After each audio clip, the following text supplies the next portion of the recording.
ਦੇਖੋ ਜੀ, मैं गरीब आदमी हाँ ਤੇ ਬਿਮਾਰ हाँ। 3 ਡਾਇਲਿਸ ਹੁੰਦੇ ਨੇ। ਇੱਕ ਤੇ ਕਾਰਡ ਸਿਹਤ ਕਾਰਡ ਤੋਂ ਕਰਾਉਣ ਡਿਆ, 2 ਮੈਂ ਕਰਾਉਣ ਡਿਆ ਹਸਪਤਾਲੋਂ। ਉਸ ਤੋਂ ਬਾਅਦ ਇੱਕ ਸਟੂਲਾ ਮੇਰਾ ख़राब हो गया ਸੀ, दूजा बनवाया है। ਤੇ अल्लाह ਦੀ ਮਿਹਰਬਾਨੀ मेरी वालदा जो है बहुत मेहनत करके उतों यतीम हाँ ते मेरी वालदा मेहनत करदी घरां 'ਚ ਕੰਮ करके उन्हें मेरा इलाज कराया। उस तो बाद मेरी बीमारी तो मेरे बेटे ਦਾ भी मसला थोड़ा जिहा बन गया, वो भी दवाई दारू खा रहा, गुर्दिਆਂ ਦਾ ही ਉਹਨੂੰ भी मसला बन गया। ਤੇ ਲਿਹਾਜ਼ਾ ਅਸੀਂ ਬਹੁਤ ਹੀ ਮਤਲਬ ਕਿ ਨਿਜ਼ਾਮ ਔਖਾ ਚਲਾ ਰਹੇ ਹਾਂ ਤੇ ਬਿਜਲੀ ਬਿੱਲ ਵੀ ਆ ਜਾਂਦੇ ਨੇ, ਘਰ ਦੇ ਨਿਜ਼ਾਮ ਵੀ ਖਰਾਬ ਨੇ ਤੇ ਬਹੁਤ ਹੀ ਸਾਡਾ ਨਿਜ਼ਾਮ ਨਾਲ ਖਰਾਬ ਹੋਇਆ ਹੈ। ਹੁਣ 2 ਹੁੰਦੇ ਸਨ, ਤੀਜਾ डायलिस भी हो रहा है।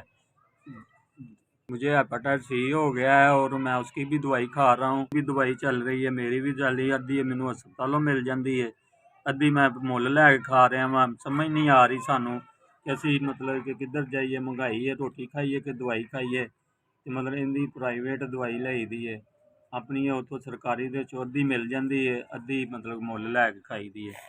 निज़ाम बड़ा खराब। अस्सलाम वालेकुम जी, ਤੁਹਾਡੇ ਵੱਲੋਂ ਮੈਨੂੰ मदद मिली है 10,000 रुपये की। अल्लाह ਤੁਹਾਡੇ ਤੇ ਕਰਮ ਤੇ ਰਹਿਮਤ करे कि असी इहदी कोई फ्रूट खावांगे, कोई दवाई दारू लाँगे, कोई बच्चे का लाँगे, कोई अपना लाँगे। तो अल्लाह ताला तुहानू बहुत ही दे, सानू ये काम का बहुत ही ਤੁਹਾਡੇ ਵੱਲੋਂ आया है कि मतलब कि अच्छा तुसीं कीता है इहदा काम, गरीबां की मदद करते हो। तो अल्लाह ताला तुहानू बहुत ही ज़्यादा दे कि इंज ही तुसीं करते रहो। अल्लाह ताला सोना करम ते रहमत करे, ਤੁਹਾਡੇ ਤੇ ਭਾਗ ਲਾਉਂਦੇ ਰਹਿਣ। ਤੇ ਇਹ ਅਸੀਂ ਬੜੇ ਰਾਜ਼ੀ ਹੋਏ ਹਾਂ ਕਿ ਅੱਲਾ ਨੇ ਸਾਡੇ ਘਰ ਰਿਸ਼ਤਾ ਭੇਜਿਆ ਤੇ ਉਹਨਾਂ ਨੇ ਸਾਨੂੰ ਮਤਲਬ ਕਿ ਦਿੱਤੇ ਨੇ ਨੋਟ, 10 ਨੋਟ। ਤੇ ਅੱਲਾ ਤਾਲਾ ਤੁਹਾਨੂੰ ਇਹ ਬਹੁਤਾ ਦੇ ਜੀ, ਅੱਲਾ ਸੋਨਾ ਕਰਮ ਤੇ ਰਹਿਮਤ ਕਰੇ। ਤੇ ਨਾ ਕਿੰਨੇ ਵੀ ਮਦਦ ਕੀਤੀ ਹੈ, ਕਿੰਨੇ ਵੀ ਕੀਤਾ, ਅੱਲਾ ਉਹਨੂੰ ਬਹੁਤਾ ਦੇਵੇ। ਅੱਲਾ ਸਾਨੂੰ ਉਹਨਾਂ ਨੂੰ ਹੋਰ ਦੇਵੇ, ਰੱਬ ਇਹੋ ਜਿਹਾ ਕੰਮ ਕਰਨ ਦਾ। ਮੇਰੇ ਬੱਚੇ ਦੀ ਮਦਦ ਕੀਤੀ ਹੈ ਫੇਵਰ, ਤੇ ਅੱਲਾ ਤੁਹਾਨੂੰ ਬਹੁਤ ਹੀ ਕਰੇ।